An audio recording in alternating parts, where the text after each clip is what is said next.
Starting in 1916, the Lincoln became the primary downtown theater for black Houstonians.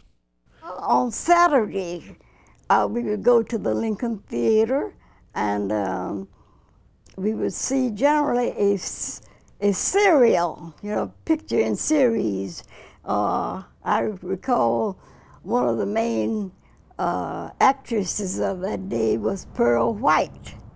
And then you had another one named Ruth Rowland. And maybe you've heard of Tom Mix, who would play in the Westerns. But it was always interesting because they would cut off, at an interesting time, and you'd be anxious to go back the next Saturday to see how it came out. My father was O. Peter Dewalt Sr.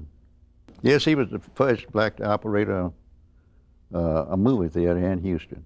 The owners of the building wanted it for colored, which was called at that time colored people back in those days, And he insisted on trying to operate it, but the owners said it was for a colored theater for colored, but they wanted it under white management. And he persisted, and they threw him out one time, but he kept going back. And so he said, well, O.P., we're going to give you a chance. And from the very moment he started, my mother was in the box office, and he was in the taking tickets, and he had a projectionist. And from the very first day they started, he was kind of succeeded. And that's what was the very start of his Lincoln Theater. Only at the Lincoln downtown, where you could see a movie, and Pigmeat Markham and Red Fox and those type of people. That was the only place that you could see a show and a show, a live show and a show. Tom Mixon and Buck Jones. Yeah, mostly Friday and Saturday was Western Day. I always showed Westerns on that day.